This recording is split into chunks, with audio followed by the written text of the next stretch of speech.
Boa noite, pessoal. Tudo bem com todo mundo? Prontos para mais uma tarefa? Da última vez que nós estivemos aqui, graças a Deus veio uma chuva, né, bendita, mas a gente custou a finalizar a nossa tarefa da noite, né? Mas valeu, nós também precisamos muito da chuva, né?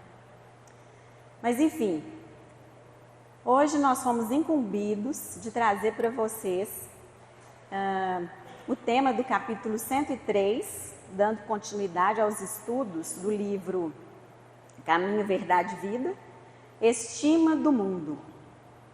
E aí a primeira pergunta é: o que são as estimas do mundo? E a gente imagina que são as estimas do mundo. O que as pessoas do nosso mundo gostam? A gente pode falar que elas gostam de dinheiro, de poder, de influência, que tem vaidade, que tem orgulho, que buscam reconhecimento, que muitas vezes nós fazemos, né, do nosso comportamento, das nossas atitudes, das nossas ações, algo em busca de ser reconhecido? Muitos de nós, né? Nós sabemos que nós estamos num planeta de provas e expiações e não é por acaso. A gente já falou isso aqui, por acaso para nós praticamente não existe, né? Tudo que acontece com a gente tem um sentido. Pode ser que a gente não tenha entendido ou percebido. Aí é conosco, né? Ainda estamos cegos, né? Mas tudo na nossa vida tem sentido, sim. Todos os desafios que nos são enviados como oportunidades fazem sentido para a nossa necessidade, né? Para a necessidade de cada um de nós. Então, agora que a gente já sabe do que a gente está falando quando se refere à estima do mundo, vem a primeira pergunta: qual é a nossa postura, qual é o nosso comportamento diante das estimas do mundo? Já pararam para pensar nisso? E então nós podemos falar do orgulho, da vaidade, né? Da busca do reconhecimento, da expectativa de benefícios individuais. Podemos falar assim? A gente vê muito isso, né? A pretensão, né, de vantagens individuais, de benefícios individuais, tudo isso faz parte dessas estimas do mundo, né? O cuidado que nós devemos ter para que as circunstâncias exteriores, né, que nos cercam não nos desviem do nosso foco, do nosso objetivo, né? Não nos distraiam, né, dos nossos objetivos. Às vezes, né, nós ficamos preocupados, ansiosos, às vezes a gente até perde o sono devido a determinado tema ou a determinado acontecimento que a gente está vivenciando. Às vezes a gente fica tão sofrido com aquilo que você nem dorme, né, preocupado. Mas se a gente parar e refletir naquilo com calma, muitas vezes, né, em muitas dessas crises de ansiedade, em muitas dessas noites mal dormidas, nós vamos entender que aquele tema, ou que aquele acontecimento, que aquela vivência não é essencial para nós. Não é essencial para a nossa vida. Mas às vezes aquilo ali tira a gente do sério, porque a gente age no impulso, né? Você fica preocupado, fica ligado naquilo, e se a gente não acordar, você fica um pouco que vidrado, né? Focado naquilo ali, e aí deixa de ficar atento com o que realmente te interessa, com o que realmente você deveria estar preocupado. Às vezes é algo simples, né? Por exemplo, porque alguém falou uma maledicência a meu respeito, ou a respeito de um amigo meu, ou de um parente meu. E aí você começa a pensar assim: gente, mas por que fizeram isso? Nossa, quem será que já está sabendo disso? O que será que inventaram? Meu Deus, o que isso vai causar? O que pode acontecer agora? Como que eu vou fazer para... Entende? A gente foca. nisso. E às vezes não é importante. Muito menos essencial para os nossos objetivos de vida. E aí é quando a gente perde noite de sono, é quando a gente tem crise de ansiedade. Pode acontecer. Então o texto traz um pouco de, como se fosse um alerta, né, para nós, nesse sentido. São questões, muitas vezes, secundárias, né, que não têm a menor importância, que parecem assim, ser importantes, mas que acabam, né, na verdade, tirando realmente o nosso foco daquilo que é importante, da nossa tarefa, do nosso serviço, do nosso grande objetivo aqui. Opiniões, por exemplo, a nosso respeito, né? Quantos de nós se preocupa, chora, né, choroso, porque fulano de tal emitiu uma opinião ao meu respeito, né? Ou fala até pra gente mesmo, né?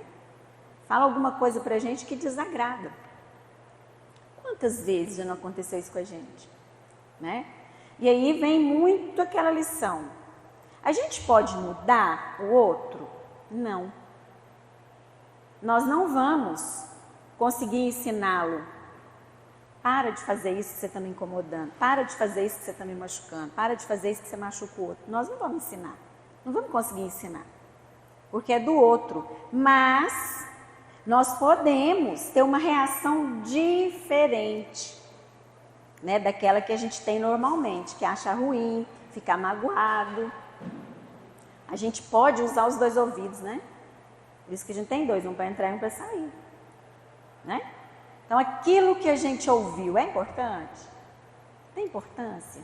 O que vale mais? A opinião do outro a meu respeito ou a minha consciência? Ou a minha batalha, a minha luta, o meu esforço diário? Porque não adianta a gente falar assim, eu sei o que o fulano está passando, sabe nada. A gente imagina que é muito diferente. É muito diferente. A gente não sabe o que ele vive no dia a dia dele. Se tem sofrimento, se tem dor, não sabemos. Então, usar os dois ouvidos é o mais prático. A gente pode lidar com o que a pessoa fala, com a opinião da pessoa, com aquilo que está nos incomodando, que ela está nos falando, de forma a não se importar, a não se magoar, a não se machucar. Porque não adianta a gente esperar que o outro vá se educar, que vá parar de fazer isso. Aí a gente está agindo errado. Criar expectativas, né? Mas nós sim podemos mudar, podemos ver isso de outra forma. Se for importante, se a pessoa for importante para você, reflita naquilo. Se não for, dê as costas. Porque a gente tem coisa muito mais importante a fazer, a providenciar, do que ouvir, né, uma maledicência ou qualquer coisa ao nosso respeito. Não é verdade? Coisas que são essenciais para a nossa vida, né? Então, por exemplo, essas opiniões que a gente está falando aqui, uma escolha que às vezes o outro faz, que é diferente daquela que eu gostaria que ele fizesse, um acontecimento inesperado, pode ser no mundo, pode ser próximo de nós. Às vezes a gente fica tão focado nisso, né, que nós esquecemos da nossa caminhada. A gente para dar atenção para aquilo. Sem se perguntar, será que é importante? Vai fazer diferença para mim? Se eu perder, parar meu tempo ali, parar de fazer o que eu estou fazendo, parar de dar continuidade à minha caminhada para prestar atenção nisso? Já perceberam que a gente não faz isso? O texto é um alerta para nós, né? Então, nós temos sim anseios pelas estimas do mundo. Temos sim. Que seja um pouquinho, mas nós temos. Por aplausos, por reconhecimento, né? Pelo que a gente faz, né? Nós ainda somos marcados, né, por essas expectativas. A gente percebe. Não precisa a gente olhar para o outro, não. Vamos olhar para nós mesmos, né? A gente tem um pouquinho disso. Quando, por exemplo, a gente ajuda alguém, né? No exemplo que eu usei agora há pouco, ajudamos alguém, sentamos, conversamos, trocamos uma ideia, uma pessoa que não está bem.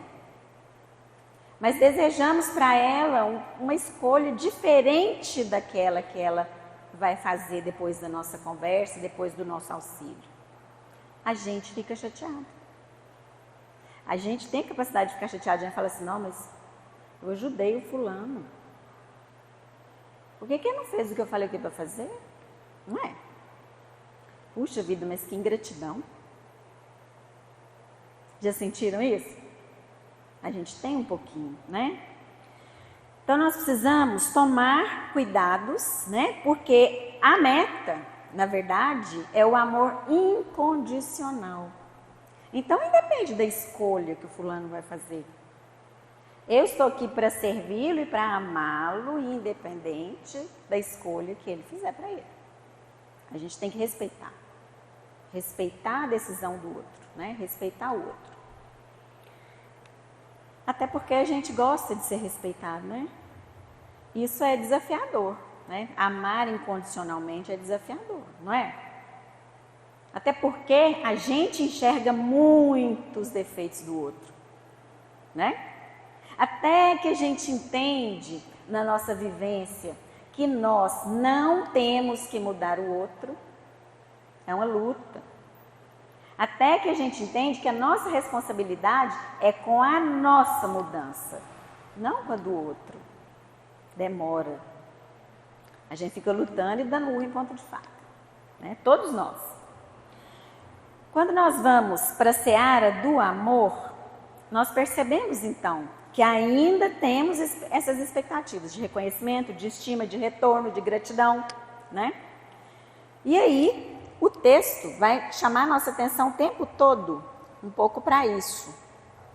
E aí Emmanuel traz para nós o primeiro chamado. Se chamaram Beelzebu ao pai de família, quanto mais aos seus domésticos.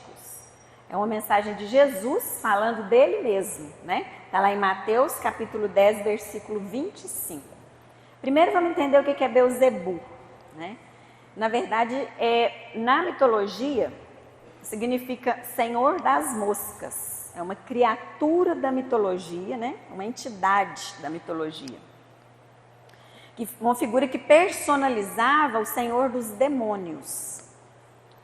E naquela época se falava, né, que Jesus tinha parte com os demônios. Por isso que ele conseguia tirar os demônios das pessoas, né? Era mais ou menos, essas eram as falas, né? Então, essa mensagem, ao maior que já passou aqui, que é Jesus, chamaram de Beelzebu, chamaram de Senhor dos demônios, chamaram de Senhor das moscas, né? Ele foi comparado ao Senhor dos demônios, quanto mais a nós outros, né? A nós outros, seus domésticos. Ou seja, quanto mais a nós somos comparados a Jesus, né? Então, se chamaram Jesus de Senhor dos demônios, vão chamar a gente do quê? Né? E aí no primeiro parágrafo, muitos discípulos do Evangelho existem ciosos de suas predileções e pontos de vista. No campo individual, falsas concepções ensombram-lhes o olhar. Muitos de nós quer defender o próprio ponto de vista, sua própria posição, né? E a gente falou logo no início, falsas concepções ensombram-lhes o olhar. Nós somos meio cegos. Ainda somos, mas vamos aprender, né? Então, estão ainda meio que cegos ao olhar do mundo. Nós nos apegamos às aparências, nós nos apegamos ainda aos benefícios temporários. Mais vale passar apagado pelo mundo, tendo engrandecido a obra de Jesus, do que ser aplaudido, reconhecido, tendo comprometido a causa de Jesus. Quantos de nós se dispõem a servir ocultos, passando apagados, sem se mostrar, sem essa busca de ser visto, sem essa busca de ser aplaudido? Quantos de nós se dispõem a servir assim?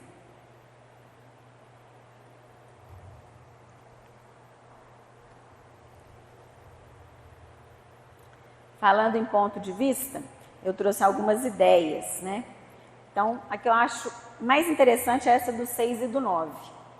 Alguém pode me dizer se esse que fala que é 6 ou esse que fala que é 9, algum deles está errado? Não. Para esse que fala que é 6, ele realmente está vendo um 6, não é? E para o que fala que é 9, realmente ele está vendo um 9, mas a figura é uma só.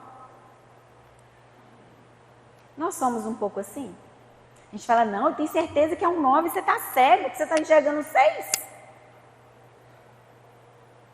Já ouviram isso? Já ouviram alguém discutir assim? A pessoa está errada, né? De não respeitar o ponto de vista do outro, mas não aceita, não reconhece. Nós somos um pouco assim, né? Temos um pouco disso, um pouco de cada coisa que a gente está apresentando aqui, né?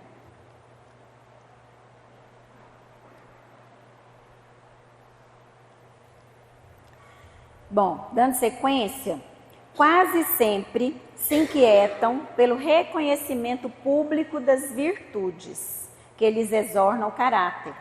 Guardam o secreto propósito de obter a admiração de todos. Quem não quer ser admirado? E sentem-se prejudicados se as autoridades transitórias do mundo não lhes conferem apreço.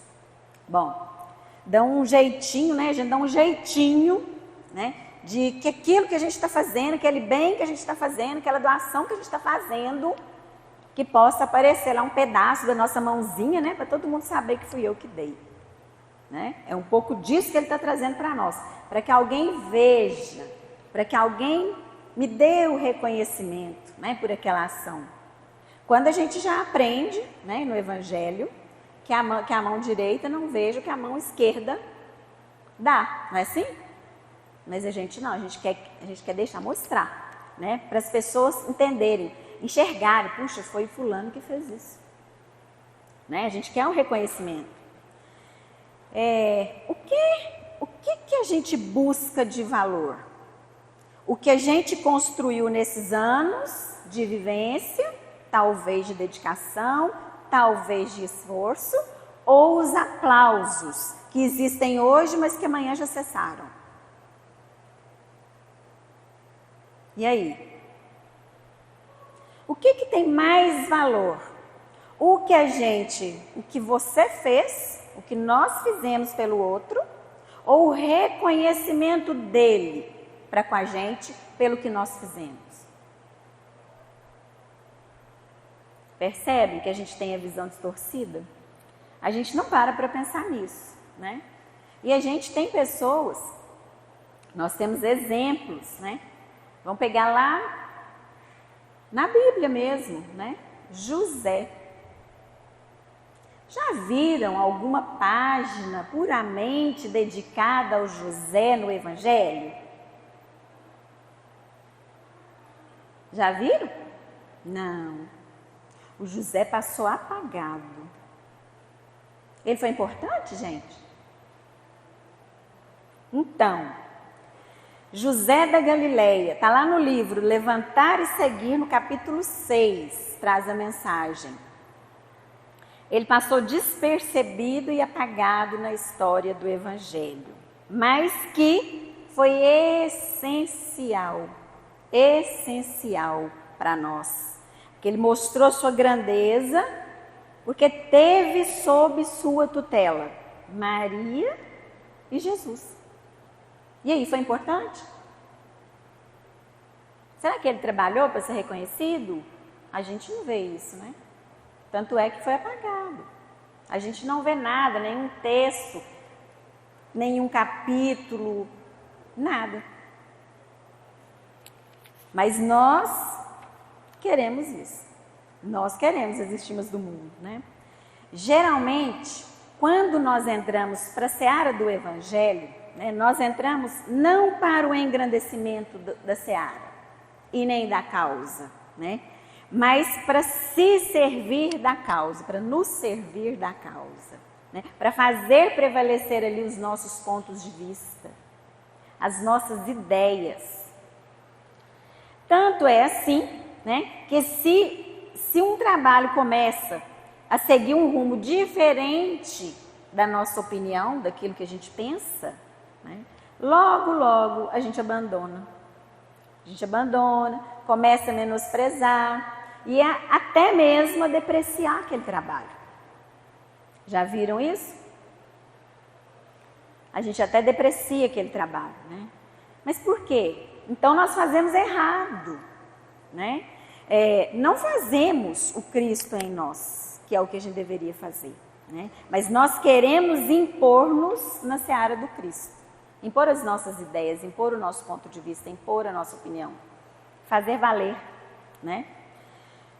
E aí, para nós, né, ainda cegos, não é nós nos moldarmos aos ensinamentos de Jesus, né? Aí sim é que a gente vê que a nossa postura ainda é de um eu enfermiço, cego, doente, né? Porque nós estamos aqui para aprender com os ensinamentos de Jesus. Nós não estamos aqui para impor nada. Não sabemos nada. Lembra lá no início? Se a Jesus chamaram de Beelzebu, vão chamar nós de quê? Nós não somos nada. Mas por que a gente quer impor? Por que sempre a gente tem que ser o último a falar? Por que tem que valer a minha ideia?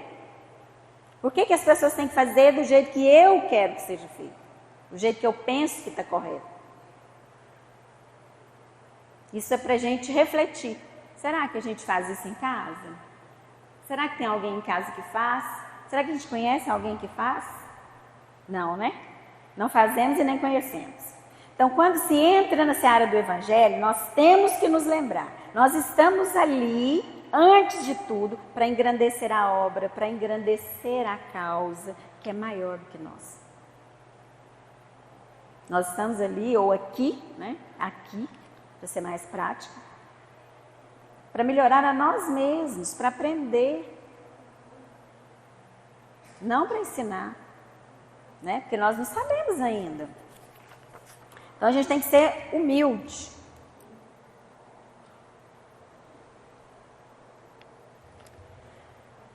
Só para exemplificar, né? Quando a gente fala de orgulho, não é tranquilo, né? Muitos de nós somos orgulhosos e nem nos damos conta disso, né? Outros que vivem para esmagar, né? Para puxar o tapete, para ter benefício a qualquer custo, ter vantagem a qualquer custo, né? Sem refletir. E aí, tem um erro de português aí, ó. Pessoas orgulhosas têm extrema dificuldade de amar e ser amada. E aí? Eu quero mesmo ser orgulhoso? Ou eu quero conviver com alguém orgulhoso? Isso não são palavras nossas. São ensinamentos. O que eu quero para mim? Na verdade, são alertas, né? Porque no nosso dia a dia corrido, a gente não para refletir nisso, né? Dando continuidade ao texto, agem esquecidos de que o reino de Deus não vem com aparência exterior. Não percebem que, por enquanto, somente os vultos destacados, nas vanguardas financeiras ou políticas, arvoram-se em detentores de prerrogativas terrestres, senhores quase absolutos das homenagens pessoais e dos necrológios brilhantes. Alguém sabe o que é necrológio? Eu fiquei curiosa e pesquisei. Não é do nosso tempo, né? Acho que não é do tempo de ninguém aqui. Quando desencarnava alguém, fazia-se uma nota no jornal. E naquela nota eram colocadas as virtudes, as características da pessoa. Imagino eu, boas características, pelo que está falando aqui, brilhantes, né? Bom, então não é o reconhecimento, nem o aplauso público que vai definir a nossa vivência bem-sucedida por aqui. Não é. O que define a nossa vivência bem-sucedida também não é, por exemplo, quantas cestas básicas eu doei, ou quantos livros eu li, quantos livros da doutrina espírita eu li. É o quanto nós modelamos o nosso coração à luz dos ensinamentos de Jesus. E aí sim, nós estamos falando daquela humildade que a gente trouxe agora há pouco, né? À luz dos ensinamentos de Jesus.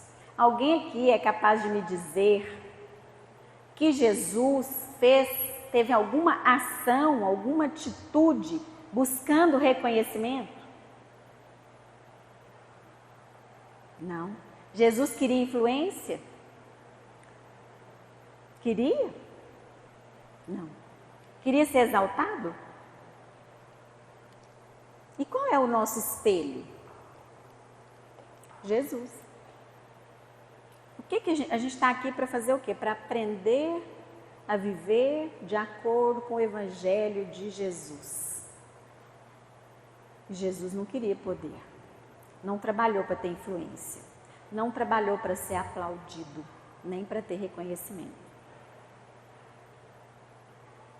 Então, o Evangelho pode até ser o nosso ensinamento, mas nós estamos fazendo o contrário, muitas vezes. Né? Nós viemos aqui para aprender o que está no Evangelho, todos nós.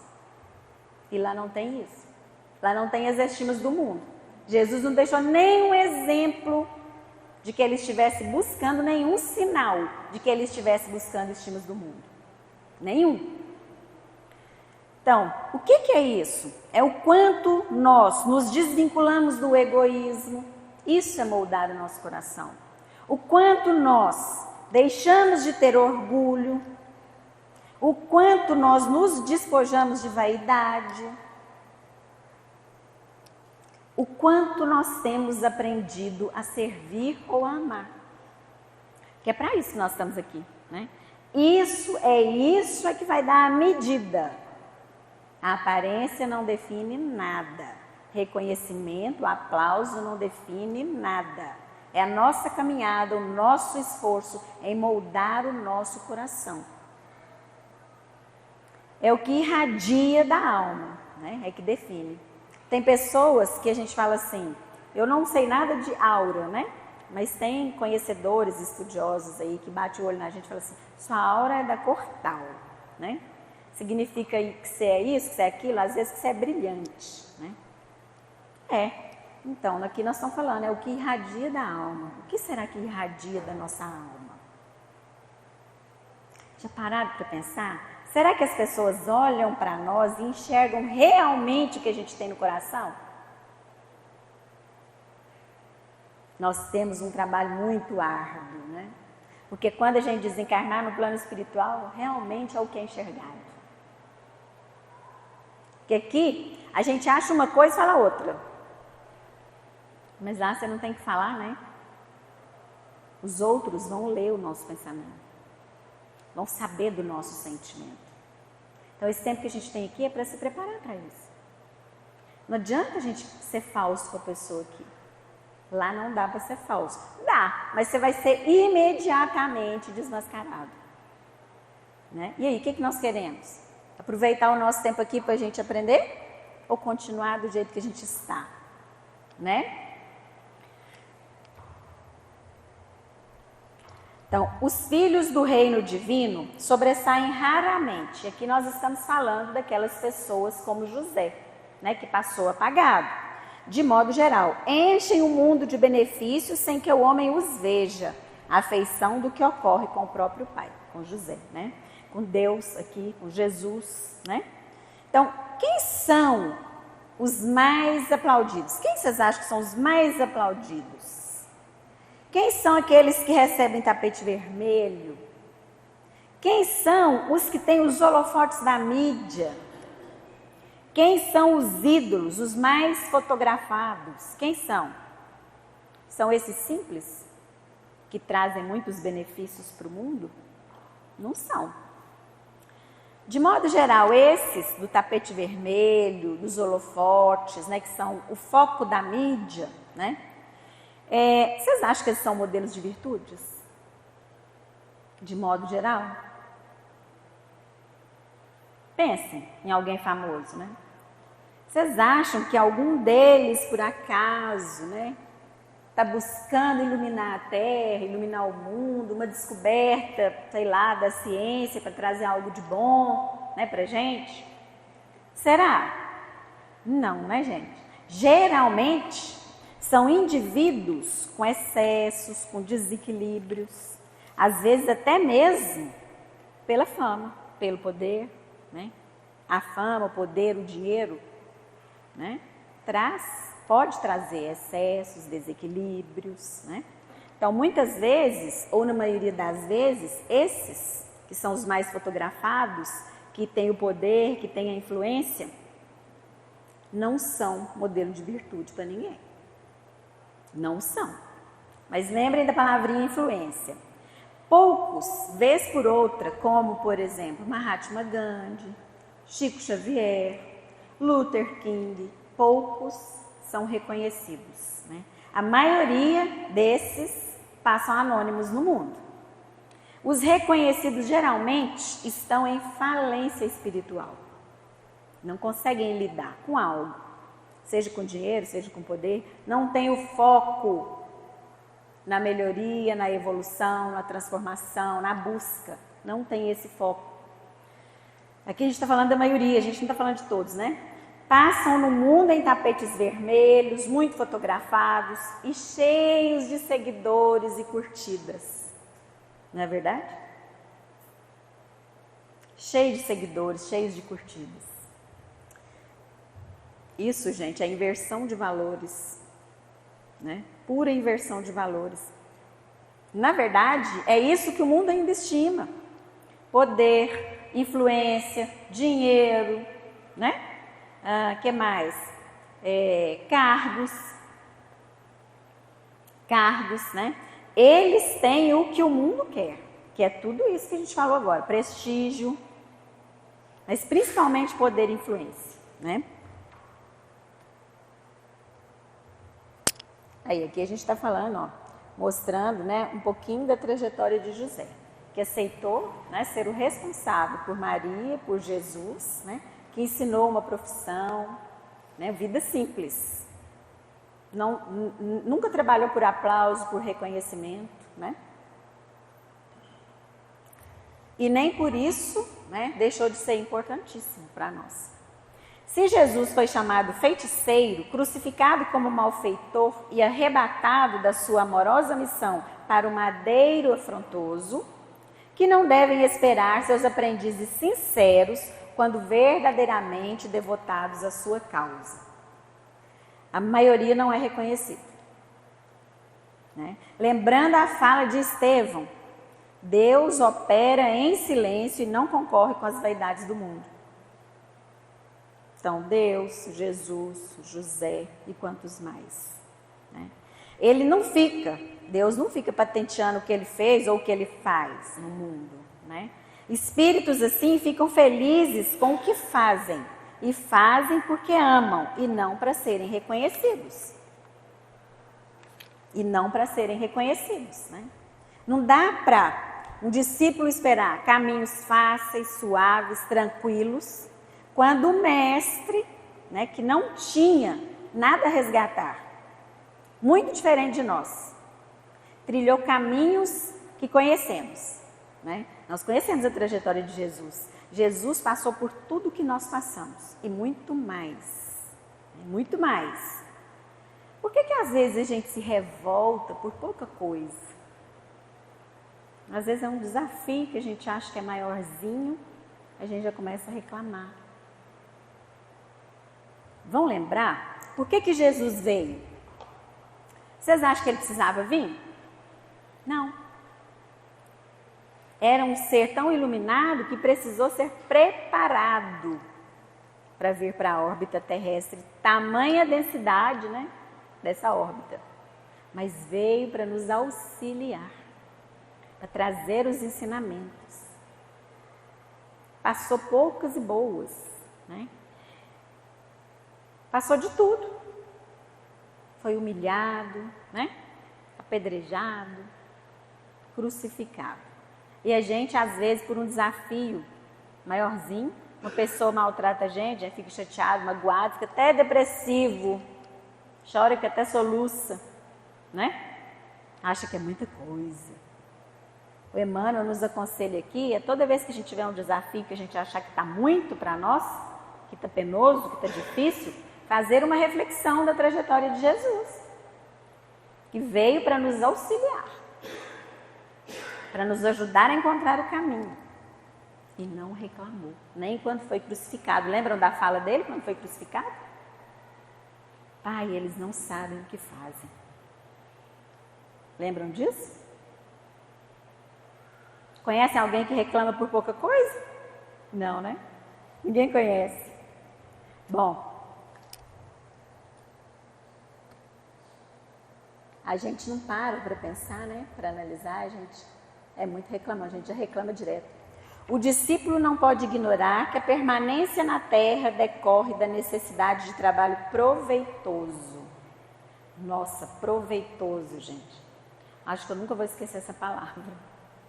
Trabalho proveitoso, de tudo que a gente falou aqui. Lembram da noite sem dormir? Das crises de ansiedade, por causa de uma maledicência? Isso é proveitoso, gente? Em que isso vai nos ajudar? E não do uso de vantagens efêmeras, que quer dizer temporárias, que em muitos casos lhes anulariam a capacidade de servir.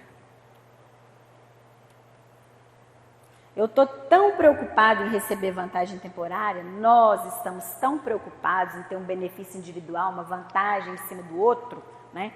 Que às vezes a gente se distrai do que verdadeiramente a gente tem que fazer. A gente não foca na gente, a gente foca no outro. Isso sim anula a nossa capacidade de servir, que é o nosso grande objetivo aqui. Amar incondicionalmente, servir. Trabalhar, trabalhar, trabalhar. Né? Por último, um pouquinho, não é bom de se ver, né? Porque dói. Amar e servir a Deus é ajudar a quem precisa. Servir com alegria quem está em dificuldade. Amar ao próximo como a ti mesmo. Tudo isso é ensinamento de Jesus para nós, não é? O quanto disso a gente faz?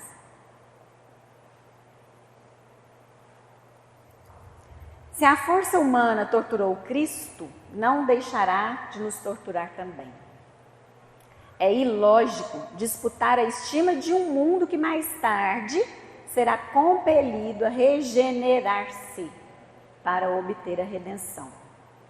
Vejam o que nós estamos buscando. Né? Então, não devemos esperar posições de facilidade para iniciarmos no serviço, na nossa lida. Né? Buscar altares, buscar pedestais, buscar reconhecimento de um mundo que, em palavras de Emmanuel, está transviado e distanciado da lei divina. Nós estamos distanciados da lei divina, da verdadeira comunhão com Deus. Querer esses pedestais e esse reconhecimento e esses altares e esses aplausos é abraçar esses valores desse mundo transviado. É abraçar esses valores desse mundo transviado. Uma coisa é a gente ser levado a uma posição de destaque, né? E outra é a gente fazer daquela posição de destaque um objeto de culto.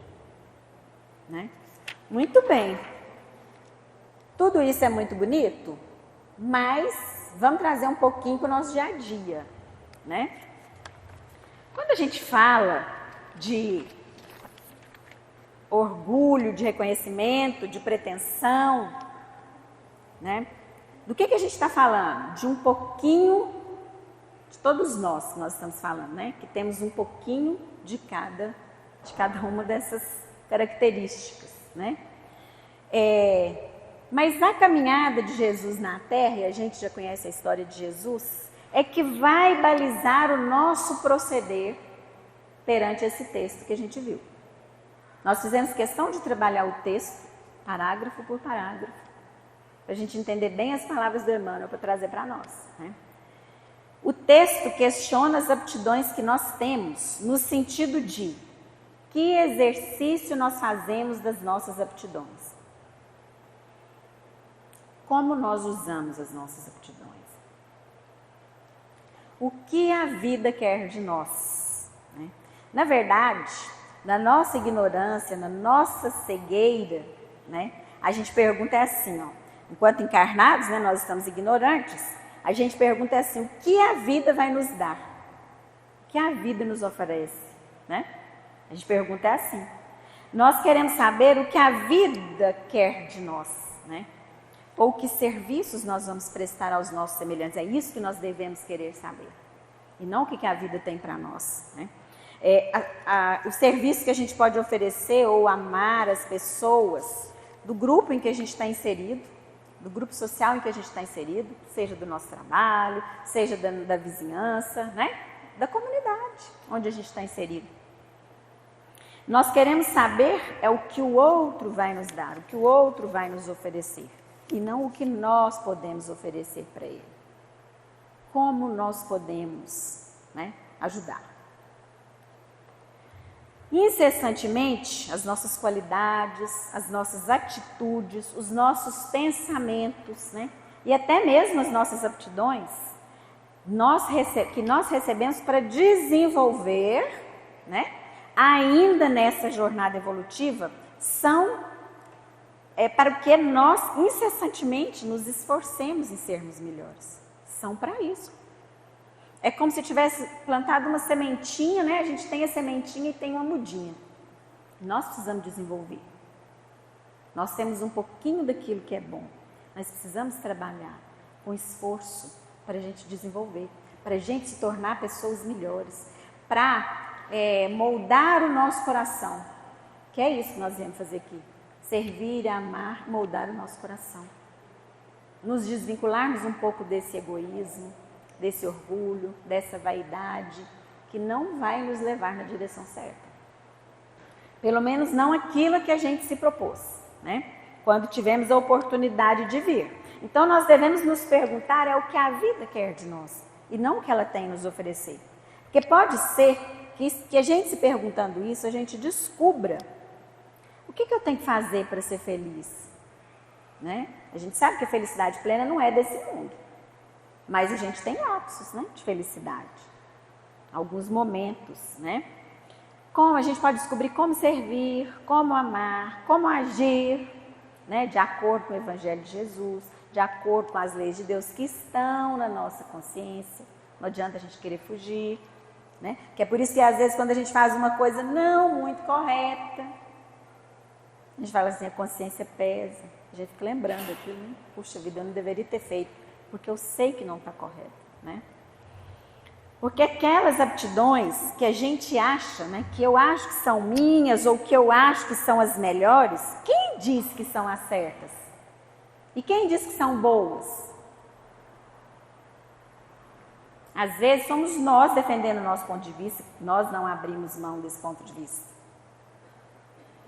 Nós só sabemos que são boas ou que são certas, ou que a nossa inteligência está sendo usada no bem, nossas atitudes, nossos pensamentos, até os nossos sentimentos, quando sim eles beneficiam aquela comunidade, aquele grupo no qual eu estou inserido.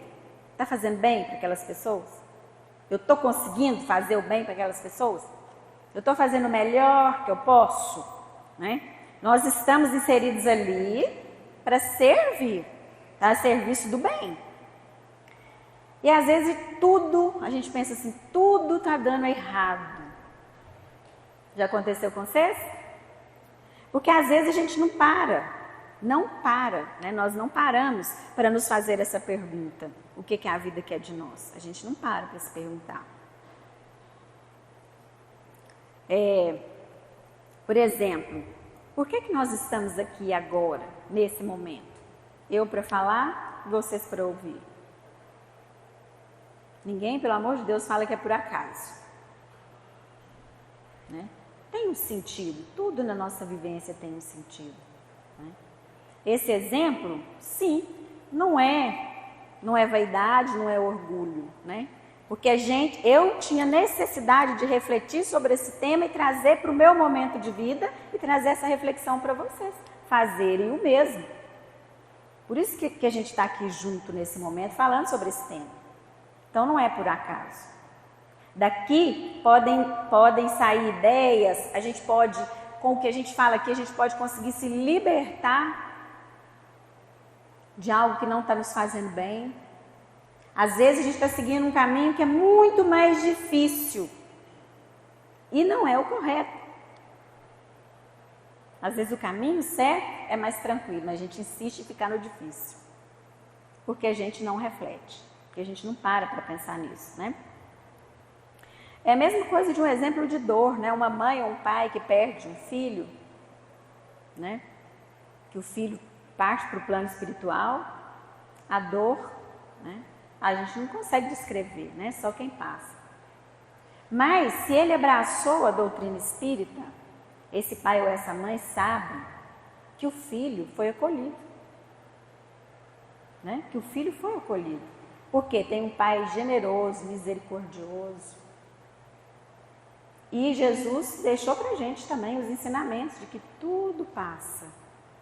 Até o que é bom passa, o que é ruim passa também, né? E a gente já sabendo que a nossa vida tem continuidade, que nós somos imortais, não tem sofrimento que dure para sempre, né? Em algum momento esse pai ou essa mãe vão reencontrar o seu filho, que desencarnou antes deles, né? Então tudo isso é reflexão para nós a partir desse texto. Na verdade é um mergulho na nossa consciência, né? De buscar entender o nosso papel dentro da nossa família, na sociedade que nós estamos inseridos, no nosso trabalho, no nosso grupo de amigos. Qual é o nosso papel? O que eu posso fazer de bem para essas pessoas? Eu estou fazendo o melhor que eu posso? Eu estou amando essas pessoas incondicionalmente? Isso vem muito de encontro com a nossa trajetória espiritual, né? Todos nós, em algum momento, já dissemos, eu trabalho, ninguém vê. Eu faço e continua dando errado, né? A vaidade, ela nos faz pensar assim. E nos faz esquecer de que nós estamos trabalhando e estamos fazendo não para ganhar crédito, não. Nós estamos sim trabalhando e fazendo para pagar os débitos adquiridos. É diferente, gente? É diferente. Em algum momento lá atrás eu plantei uma sementinha e estou tendo a colheita agora. Então eu não estou trabalhando aqui, me esforçando para ganhar crédito, não. Eu estou trabalhando, me esforçando para pagar um débito. E se eu for muito feliz, se eu refletir muito e conseguir encontrar o caminho certo, eu não vou adquirir mais débitos, né? Aí sim, no futuro eu vou trabalhar para ganhar crédito. A nossa visão muda quando a gente pensa assim, não, mas eu trabalho tão direitinho, me esforço tanto, no final eu não ganho nada. Como assim ganha? Você estava devendo? Você está trabalhando para pagar, né? Então a gente não busca reconhecimento. Então, em algum momento, todos nós já passamos por isso, né? Se nós entendemos que somos imortais, nós então sabemos que tudo isso vai passar. Por que a gente está em busca dessas coisas? Os aplausos que a gente recebe hoje, amanhã não tem nada. É ou não é verdade? O cargo que a gente está hoje pode não estar amanhã. Não é nosso, a gente está, né? Então, pensando assim, o sofrimento, as noites, né, mal dormidas, as crises de ansiedade, deixa de ser tão penoso, né? E o próprio trabalho deixa de ter tantos ganchos com a vaidade. Nós, principalmente, temos que ser verdadeiros, sinceros e objetivos, mas não é só com o outro, é conosco mesmos, né? Conosco mesmos. Na realidade, a gente não vai ajudar o próximo por ele mesmo. Nós vamos ajudá-lo porque é isso que a gente está fazendo aqui. É isso que a vida quer de nós. A gente não pode pensar, vou ajudar ele hoje, porque amanhã posso ser eu que vou precisar. Não é assim que a gente pensa? É ou não é? Nenhum de nós, na verdade, está no momento de pedir elogio ou reconhecimento. Ora, se nós estamos todos no planeta de provas e expiações, alguém aqui é anjo? Não, nós estamos muito longe disso. Temos que trabalhar demais para conseguir atingir nosso objetivo, bem futuro, né, de espíritos perfeitos, né, puros. Nós estamos, na verdade, nesse mundo de provas e expiações, então nós podemos dizer que em algum momento nós não cumprimos com as leis morais, certo? Nós estamos falando só das leis morais. Então nós não estamos no momento de pedir elogio, de pedir reconhecimento.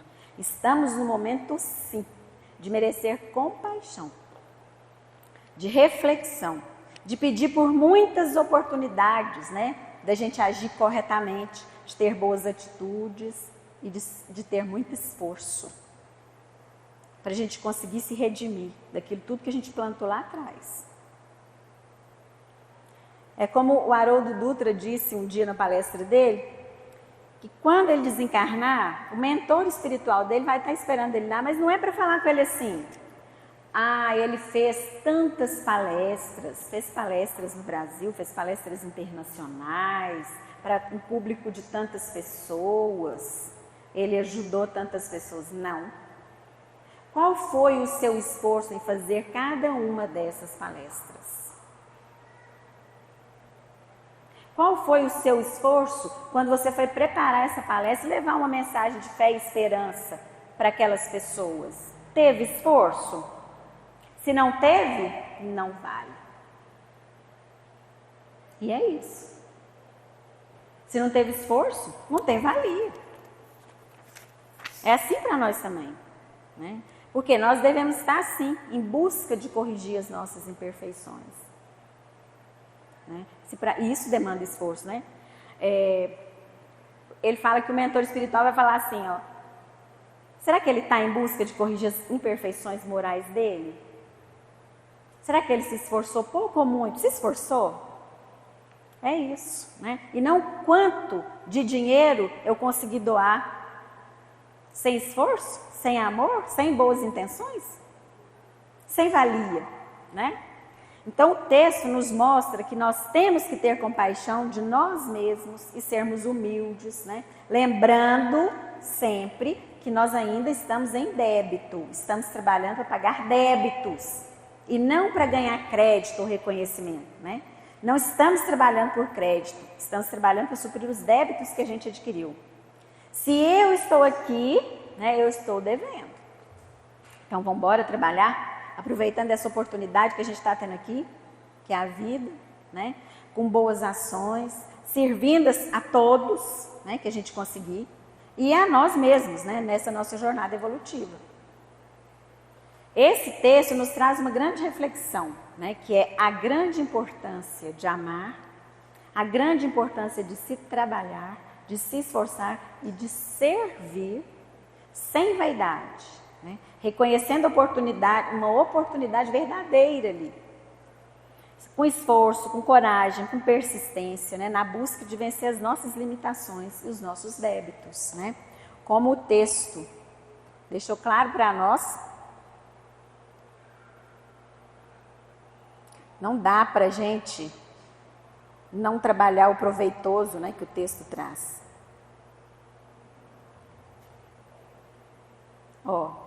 O discípulo não pode ignorar que a permanência na terra decorre da necessidade de trabalho proveitoso. É para isso que nós estamos aqui, né? E não do uso de vantagens temporárias que nos anulariam a capacidade de servir. Ao contrário, nós estamos aqui para servir, né? Para servir, para amar incondicionalmente. Então, que a gente tenha a oportunidade de fazer essa reflexão individual. Por que eu estou perdendo noites de sono? É importante? Realmente é essencial para a minha vida? Isso que está me deixando com a cabeça ruim, me deixando preocupada, me deixando aflita? Já ouviram falar que Deus não dá carga para a gente maior do que a gente suporta? Se a gente tiver um pouquinho de fé, a gente vai entender bem o que é isso. Né? Então, se o desafio está vindo, é porque nós podemos com ele. Nós podemos com ele. Não temos que achar que somos fracos, não somos. Porque Deus manda na medida do que a gente precisa e na medida do que a gente pode. Alguém quer complementar? Nada, gente. Foi tão chato assim? Então, muito bem. Muito obrigada a todos pela atenção. Até o mês que vem, se Deus quiser.